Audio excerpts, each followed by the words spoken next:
Bonjour. Comment construire rapidement un cloud hybride? C'est ce que nous allons voir aujourd'hui au travers d'un cas concret avec Pascal Rabier en charge des systèmes hyperconvergés chez Hewlett-Packard Enterprise.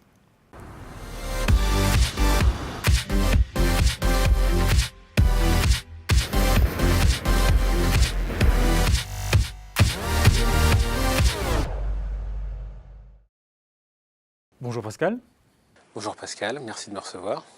Donc avec toi, nous allons parler de cloud hybride et voir le cas d'un de vos clients qui avait besoin de faire évoluer sa plateforme de virtualisation. Est-ce que tu peux nous faire part de son contexte et de ses attentes?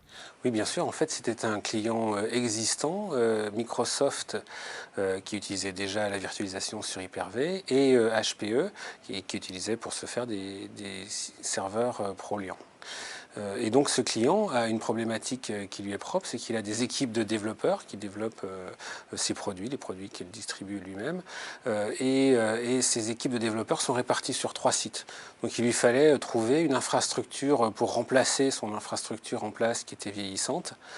Il fallait que cette infrastructure délivre des bons niveaux de performance, parce que c'est une population, les développeurs, qui est assez exigeante en termes de réactivité.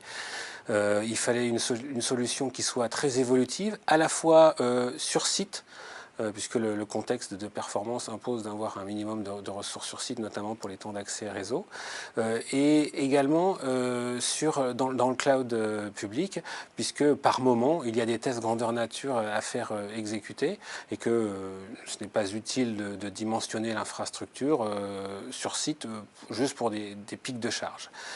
Et puis, dernier point, les équipes d'administration de ce client sont, elles, centralisées sur un 4e site. Et donc, c'était important que le système soit simple à administrer à distance. D'accord. Et dans la pratique, quelle réponse avez-vous apporté à ce client donc? Eh bien, nous leur avons proposé une appliance de système hyper convergé pour Microsoft Cloud Platform System. En 2 mots, c'est quoi un système hyper convergé? Un système hyper convergé, c'est une architecture où l'on utilise les disques internes des serveurs pilotés par un mécanisme logiciel dit Software Defined Storage, où on va effectivement du coup agréger aussi bien les ressources de CPU mémoire que les ressources disques dans un cluster et partager les disques sur l'ensemble du cluster. Et en plus, on ajoute une fonctionnalité de management simplifié, centralisé, qui permet de délivrer notamment les attentes qu'avait ce client. Ok, donc si on revient sur le cas précis du client, comment est-ce que la solution répond à son besoin? Eh bien, tout simplement puisque c'est un système hyper convergé, la solution était livrée pré-intégrée au client, ce qui lui a permis d'avoir un déploiement très rapide, sans passer des semaines à paramétrer tous les composants matériels et logiciels de la solution. Ensuite, c'est une solution qui est relativement dense, qu'on a pu déployer facilement sur chaque site, donc avoir de la performance comme attendu par les développeurs, parce que les ressources de virtualisation sont sur le réseau local de chaque équipe. Et puis, c'est une solution évolutive, puisque du fait que c'est un système hyper convergé à nouveau, on va pouvoir ajouter des nœuds pour ajouter de la capacité serveur et stockage simultanément sur le réseau local à nouveau. Et en même temps, c'est une solution qui est prête pour une évolutivité ponctuelle vers le cloud public, puisque en fait, la solution comprend Windows Azure Pack qui permet de connecter chaque cluster à Azure et de considérer Azure comme une extension des ressources de la solution. En particulier, si le client prévoit de faire des tests en charge de son application un peu grandeur nature, il va pouvoir le faire sans avoir besoin de dimensionner l'infrastructure sur site juste pour un pic de charge, mais simplement le dimensionner pour son usage courant et puis faire les tests de charge dans Azure. Alors, est-ce que tu peux nous faire part de quelques détails techniques sur la configuration déployée? Oui, effectivement, c'était donc des serveurs de dernière génération ProLiant Gen 9.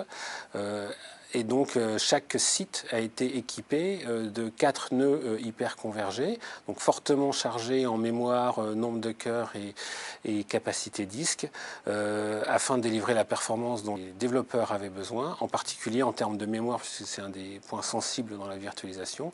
On avait 4 serveurs à 512 Go par site, donc 2 Tera de mémoire utile par site. Donc tout à l'heure, tu parlais d'un critère important qui était la simplicité d'administration. Comment ça se passe pour les administrateurs maintenant pour administrer ces systèmes à distance? Concrètement, pour un administrateur, il utilise tout simplement la console habituelle, sa console System Center à laquelle il a déjà été formé.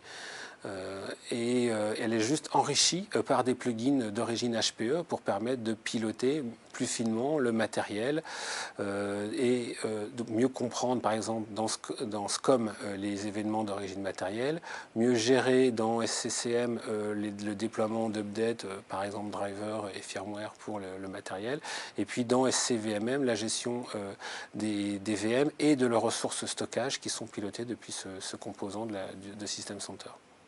Donc, est-ce qu'il faut des compétences particulières pour administrer et utiliser ce système?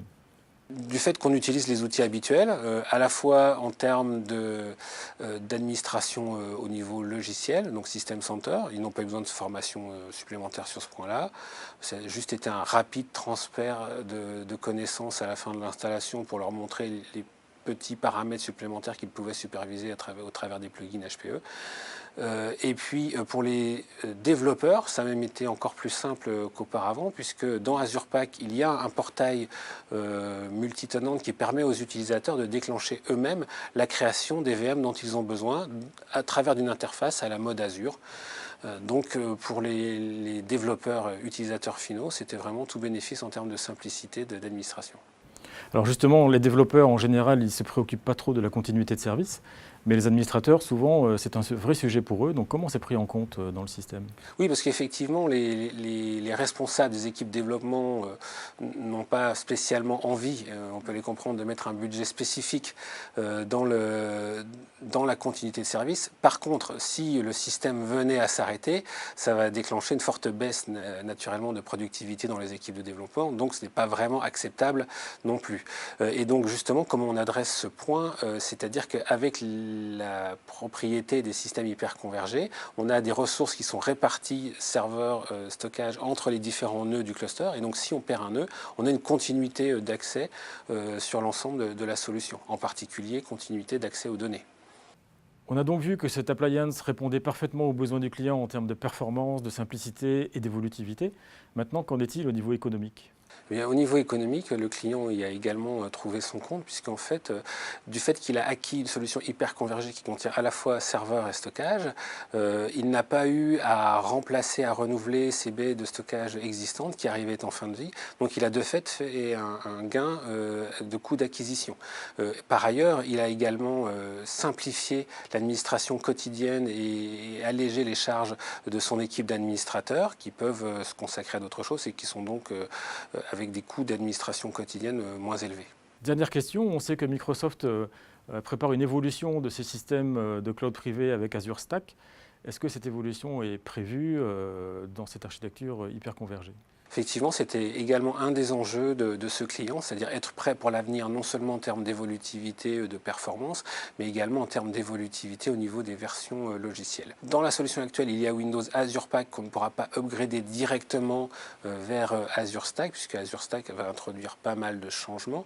Toutefois, il y aura toujours la compatibilité en termes de VM. Donc on va pouvoir migrer une VM d'une solution Azure Pack vers une solution Azure Stack. Donc ce qui est prévu pour l'évolutivité, c'est simplement d'ajouter de nouveaux nœuds en nombre minimal juste pour démarrer un cluster Azure Stack et de migrer les VM, et au fur et à mesure que l'on libère de la place en termes de ressources matérielles sur le système Cloud Platform System, on va pouvoir donc décommissionner des nœuds dans le cluster existant pour les migrer dans la future infrastructure Azure Stack lorsque le produit sera disponible, et donc avoir une transition tout à fait fluide vers la future solution.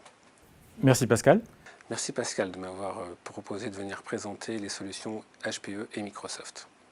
Nous venons donc de voir comment les solutions hyper convergées d'HPE permettent de faire rapidement ses premiers pas vers un cloud hybride, tout en gardant une évolution possible vers une expérience cloud de bout en bout grâce au futur Azure Stack. Si vous voulez en savoir plus sur les solutions hyper convergées d'HPE, je vous invite simplement à visiter leur site. Merci et à bientôt.